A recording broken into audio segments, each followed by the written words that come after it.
walking along the old E&N Railway. It's the one built in the 1880s. I'm just coming up to a waterfall here. I'm in the Gold Stream area looking for Des. I think he's around here somewhere.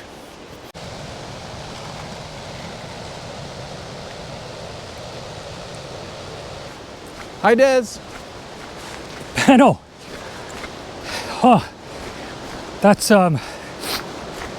quite the trail I just did. That's a little steep and a little windy. How did you get here? Oh, I got here on the rail. I just walked right on the old E&N rail. Oh, that looks a lot nicer. Yeah. Good to see you again. Yeah, you too. In our last video, we left off wondering what we can do with the rail line if we can't run a rail on it. Right. And we talked about a multi-use trail. That's a multi-use trail there. But we're going to talk about a different type of trail today, right? Right. We want to talk about rail trails. And that's a whole different thing to just a trail. So not that. Right. Something very different. Okay. Yeah. As a way of preserving the corridor, but also bringing in economics, bringing in slow tourism. Slow tourism. I read an article about that earlier this year. I'd never heard of it. Okay, well that sounds super. So I guess we'll, for everybody here, we're going to talk about the difference between a trail and a rail trail, and the slow tourism dollars that come with a rail trail. What benefits it would bring to the island. Super. Okay, well, why don't we make our way to the next spot?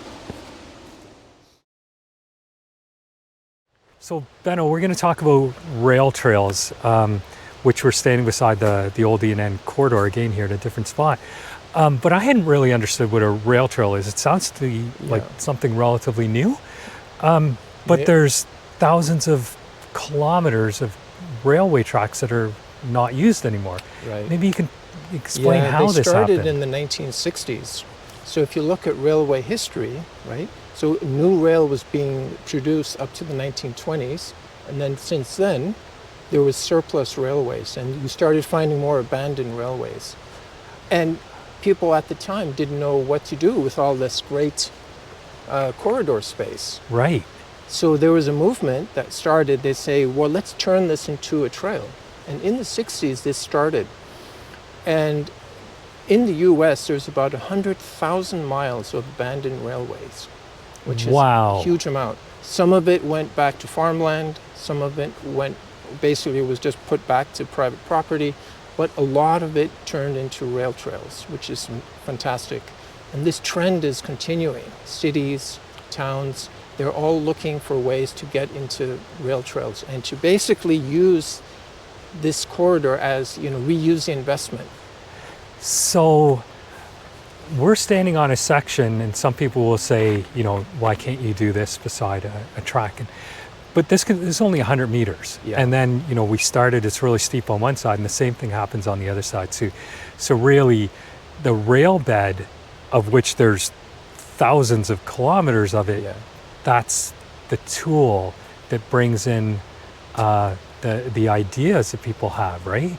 Right. All that work already went into it. And we're just repurposing that into trails for people. And this is the concept of the rail trail. So maybe we take a little step somewhere else and we actually show the difference between that trail and the rail trail. Okay. Sounds good. Yeah. Okay. So Des, you came down the difficult route here. You see the sign? Yeah, dismount and walk, because I can't cycle up that trail. Yeah. So this is like a lot of trails you have in nature, where you would go out there, maybe even put on some hiking shoes or a jacket. And that's a trail most of us are used to. Whereas a rail trail is more of a community space, more of a commuting area with a lot of greenery.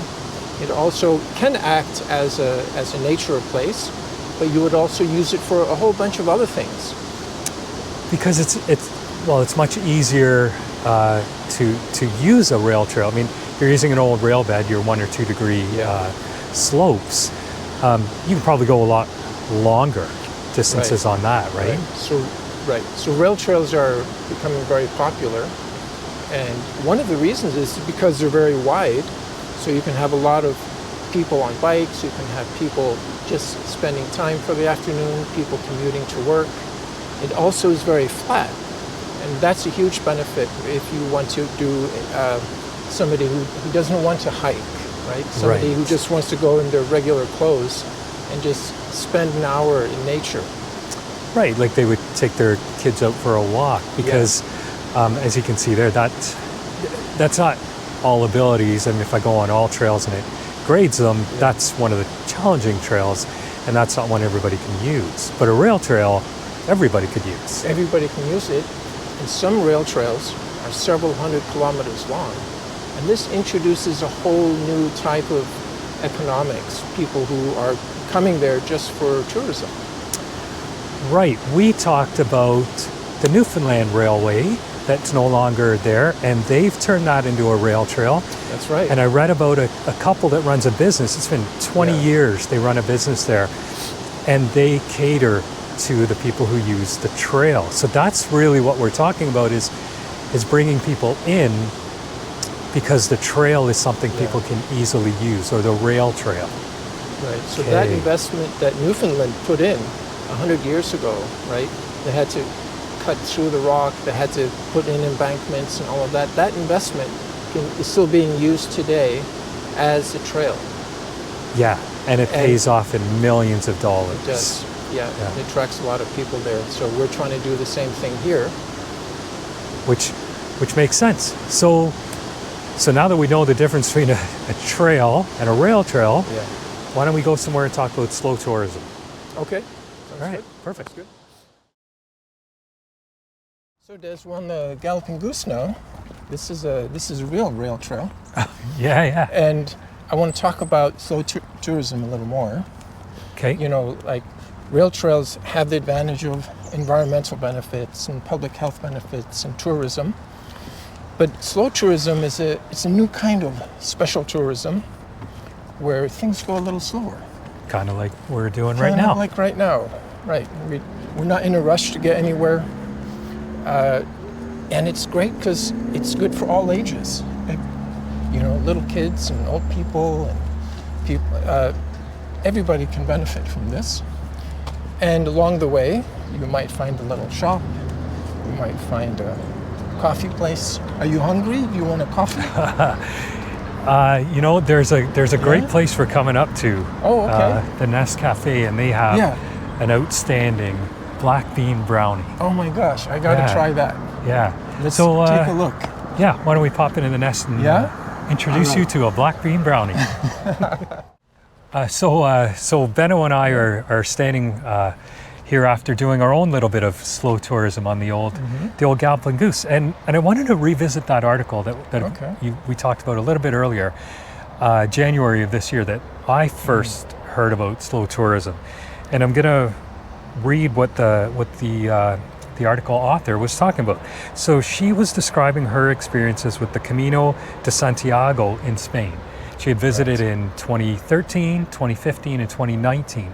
And between those 6 years, between 2013 and 2019, what she talked about was seeing a growth in cafes, bed and breakfasts, tour groups, and like the associated investments in infrastructure and services. So we just walked an old rail bed that was paved. That's new infrastructure. It sounds to me like things are growing there. Right. Yeah, it does. So El Camino is a great example of slow tourism. It kind of is a virtual cycle. You have a lot of tourism that attracts businesses, that then attracts more money, more investment. Real estate goes up, which attracts more tourism. And so it keeps going up and up. And so we can do something like that here. And this is a good example as well, right? Where we have the Galloping Goose.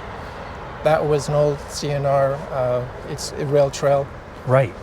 And there we have the Nest Cafe as a perfect example. Like a lot of people who walk and bike here, this is one of their target places to stop, relax a little bit, and then continue to another stop. Why don't we go into the Nest and see what they have to offer? Let's go see. Yeah. Black bean brownie. To try this out. Okay, perfect. Okay. So thanks everybody. We're sitting here with Rebecca, who's the current owner of the Nest Cafe. I have got one of her excellent black bean brownies. Benno's behind the camera. he's taken a bite of his and he's given it like 5 thumbs up if he could. So Rebecca, you're not the original owner of the Nest Cafe. Can you tell me a little bit about why you bought this particular place? Well, I'd have to say it's just one of those stars align moments. I met the original owner about 3 years ago, and it was shut down and closed, never to be a cafe again.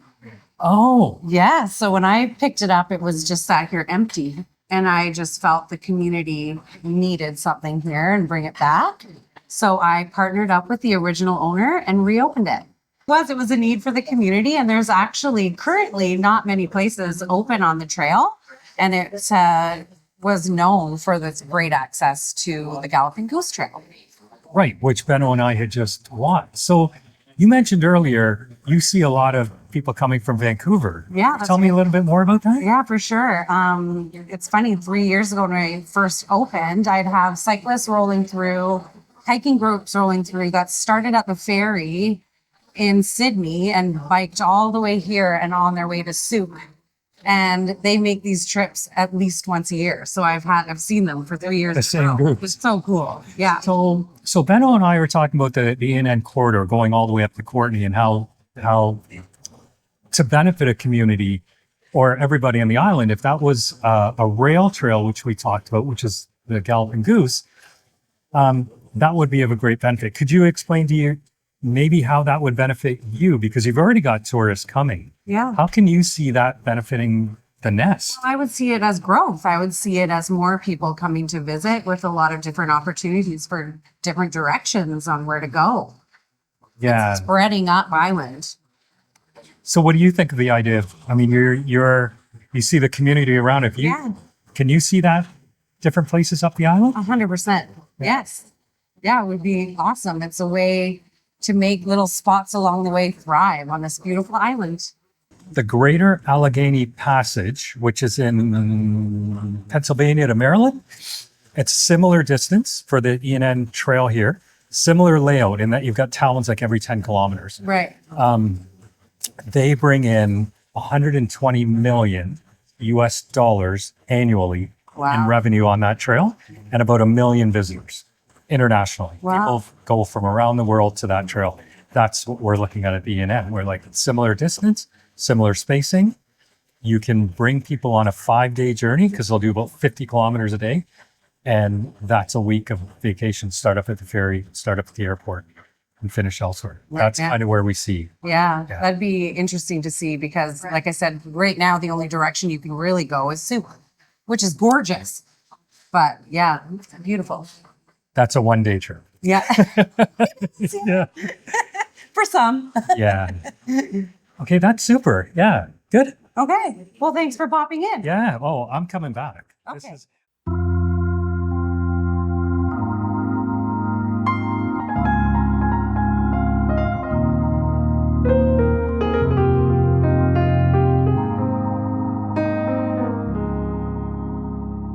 We're here in Langford now. You know, this is one of the old stations. It's the Langford passenger station right next to the E&N over here, which is just laid bare. Right. We've been talking about it, but this is really a great location where we can think of a rail trail. And, you know, with the number of tourists that Vancouver Island gets, can you imagine the amount of tourism that would go up and down just this section here in Langford? Well, you bring up tourists, and I've got a bunch of data, and I really had to write it down because there's just so much. So last year from Vancouver Island Tourism, they had about 3 million Canadian visitors, and then hundreds of thousands of international visitors. Those are huge numbers. The Trans-Canada Trail, which I think a lot of people know about, it's got rail trails in there mixed with other trails. But we were talking a little bit about economics. In their 2023 study, they showed that Trans-Canada Trail brings in $23.1 billion in economic value annually. Yeah. That's like twice the deficit of BC. Incredible. And then within that same study, remember we talked about the Newfoundland, again, the trail? Right. So they talk about the Newfoundland Trailway. Yeah. And their numbers, that Newfoundland Trailway has an annual economic benefit of $22 million. Wow.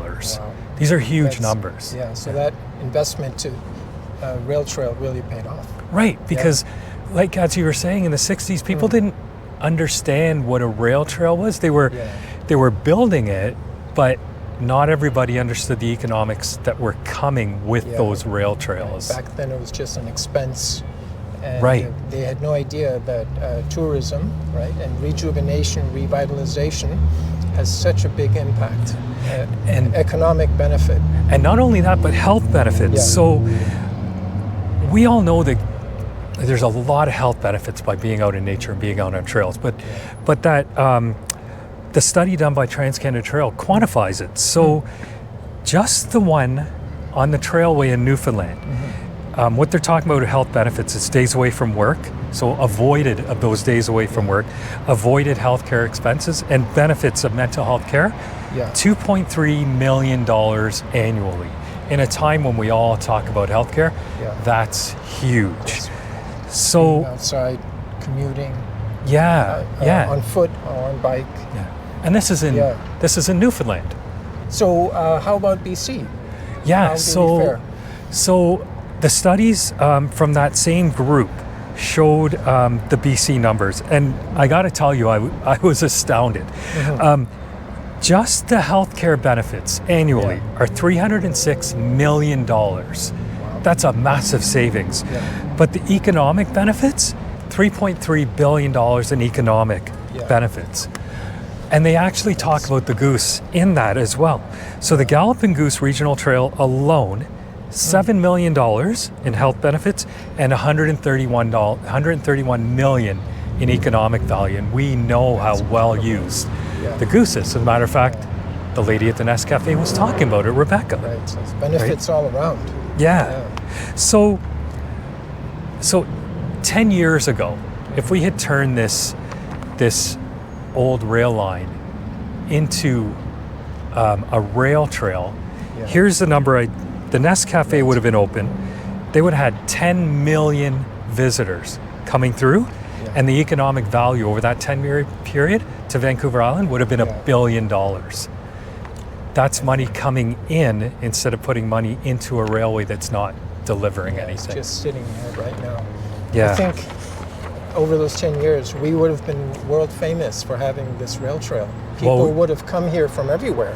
Imagine we've got the West Coast Trail that everybody knows about, and we would have this on the East Coast. So a real tough trail on the west side, and an all ages, all abilities trail on the east side of the island. So we don't need to go to the Netherlands for a bike journey? You know, that's a great point. It reminded me, it's stunning. 10 years ago, I knew somebody who went to the Netherlands and cycled. They went between towns. They spent thousands of dollars. A few years ago, I met somebody who did slow tourism through South Korea. Spent thousands of dollars in South Korea. And then it works. Yeah, last year I met somebody who traveled between Banff and New Mexico, took their bike, and again, slow tourism. They spent at least $5,000. They're all from Victoria, traveling elsewhere. I mean, Vancouver Island, we're known already for being an outdoor destination. We just need that missing piece, that rail trail. So I also realize, as I'm thinking about it, I'm already doing this in a small way. So I've cycled up to the Kinsale Trestle, like I've driven up there, and then cycled to Lake Cowichan, had lunch there, and come back. Well, that's a small portion. Probably spent $80 with a friend of mine. We've done the same here. We've gone to Lochside, had lunch at a pub there, and came back. I've gone to the Nest numerous times, but I only do it because I can bike there. I'm not going to drive there. That defeats the purpose. For me, I'm getting benefit being out in nature. I'm cycling. I'm getting a great experience, and I'm doing it with somebody, and we're injecting money into our local economy. I'm not traveling to Amsterdam or South Korea or New Mexico. We need to bring some of that here. Yeah. And we hope that by showing you the numbers, people can understand at the end of this video, there's a real difference between a trail and a rail trail that you explained. And it's not a matter of removing something and taking away, it's a matter of revisioning a corridor and utilizing it and bringing in millions of dollars, economic You talked about rejuvenation, Yeah. smaller towns, bringing in new visitors, giving more life to them, especially as we've lost some businesses, pulp mills, change, lumber industry. We're bringing in people, and we're now protecting the corridor in a way that benefits everybody. Yeah. Yeah. We're leaning into the tourism, Yeah, which BC is already known for. yeah. Yeah. So That's- we hope that, again, we've presented something that's informative for people. I mean, I've learned about rail trails in a different way, and realizing what people are doing from Victoria traveling elsewhere, we could just do that here. And I think, I think we both think that's a great I opportunity. think that's yeah. fantastic.